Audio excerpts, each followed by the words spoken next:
featured in today's Charlotte Woman magazine, as well as the business section of the Charlotte Observer. And we're actually going to be participating in a used car news segment coming out, I think, on Monday. Oh, cool, cool. Yeah. Now, you know, one of the things that I talk a lot about, and one of my favorite books is Good to Great by Jim Collins. Mm-hmm. And in that book, he talks about the path to greatness is basically finding what it is you do potentially better than anybody else. Sure. You guys have sort of figured that out at your dealership. You know what you do very well. Well, my father always said, if you've got a solution for a problem, there's always going to be a need for your business. So our business is really designed and driven out of a problem that we experienced when we bought and sold our own vehicles, and we created a solution to that. And that solution is? Automotive consignment. Simple way to buy and sell a vehicle. And isn't that cool? There are so many different ways to buy and sell a vehicle. Well, 1/3 of the entire used car marketplace consists of for sale by owner transactions. And there was really no simple way to sell a vehicle without spending a lot of time and energy involved in that process. Where they're simplifying the process and then making it a smooth transition for buyers, much like a real estate broker would do for a listing on a house, we're doing for cars. Great. You know what I think is interesting, and just talking with each one of you, and we sort of touched on it earlier, is you guys get media attention for what you do. It's not so much that you go out seeking that attention, although we all like to get focused or featured by the media. But Rick, just like in your case now, being named the North Carolina, let me make sure I get it right, the Small Business That's of the correct. Year? That's correct. Okay, so I mean that's... It was huge. I was surprised. I was very surprised. What do you think attracted even that kind of attention that you guys, as an independent dealer, or what a lot of people say, well, they're just a car dealership, Right. and you're named the Small Business of the Year in the state of North Carolina? Probably it started in my community. You know, we're in a small community. We're not like in the Charlotte area. We only have about 1,400 residents. So it's very important for us when we sell someone a car to make sure they're totally happy, to treat them fairly, and the idea of getting them back in there in 2 years. And I think that just probably generated the nomination for me from people I've sold cars to or dealt with in the past. I don't want to have to run and hide from people. I want to see in the grocery store or the movies and be able to shake your hand and ask you how your car's doing. I don't want to ever dread seeing a customer. My number one thing at my dealership has always been, and I tell the salesman and anyone working there, and if they don't agree with this, they can't work there. If a customer buys a car and has a problem, that problem will be solved before we move on to the next deal. And that's just the way we're going to always do it. Money for me is not everything, and I was telling Jim that a Ford dealer down the street told me, he's been in business about 50 years, and he told me one time that if you treat customers fairly and don't take advantage of them, that the public will always allow you to make a fair living. And that's all I'm there for. And it's my hobby. That's why I'm not good at playing pool. And there were guys that deserved it way more than I did. I don't know why they picked me or a used car dealer, but...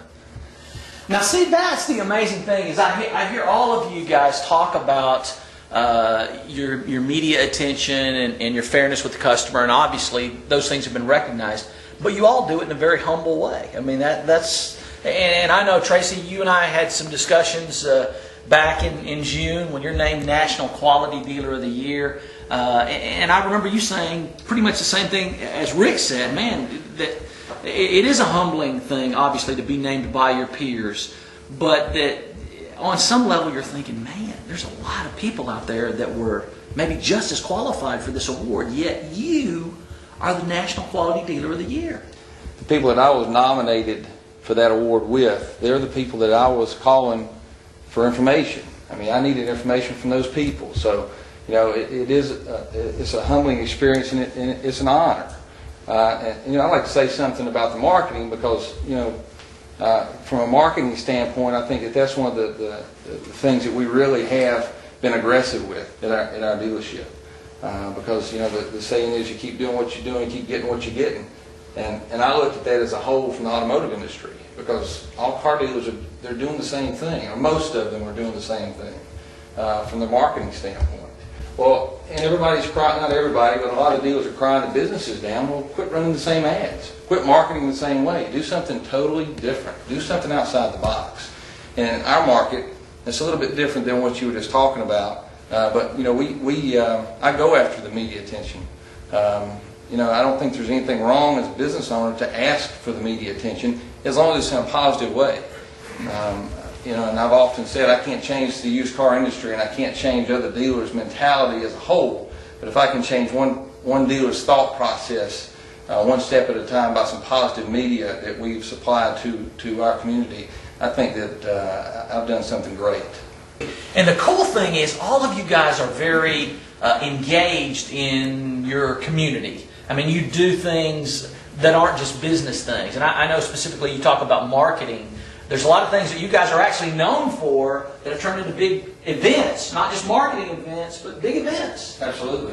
We have not only the big sales events that we have, but we actually produce a half-hour TV show. And infomercials are they're fairly standard in the automotive industry now, but we actually have a television program. It's not an infomercial, and it's not, well, we got an 86 Ford and 92 Chevrolet. It's a television show.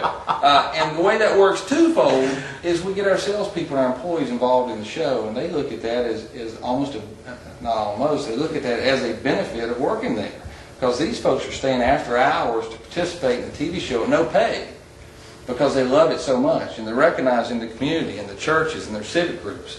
Hey, I saw you on TV. Yeah, you did, didn't you? And it makes them proud to work there. So it's just one of the other things, an informative-based infomercial, so to speak, than a sales-based infomercial of things to look for in a car dealership and the common scams to avoid when buying a used car. Those are some of the topics that we address in our television program.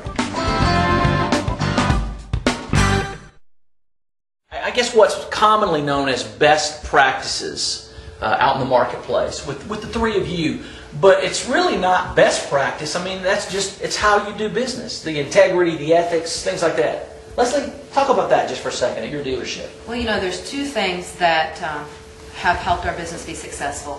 One is commitment to the customer. Customers first. The customer is always right, whether they're really wrong. They're always right. And hiring the best. Training and hiring the best, and instilling in our customers an understanding that when we sell you a car today, in 3 years when that vehicle matures and you're ready to trade it in and buy another, or your teenage son or daughter is ready to buy, or your mom needs a vehicle, we want to be that solution for you. We want to be the people you come to. It's much easier to have a repeat customer's business than it is to spend money on marketing and getting a new customer. So we work hard to earn repeat and referral business, and we give a customer service level worth talking about, worth repeating. Our customers are our marketers. And Rick, customers will tell other people. I mean, that's the thing. When you're in a small town, it's not like oh, well, we went through those customers, let's go find a new customer. No, this is the pool that you play in. Exactly. I really don't advertise at all, unlike a lot of dealers. My advertising is I've got a sign out front that's got a digital display, and that was the talk of the town for a while. So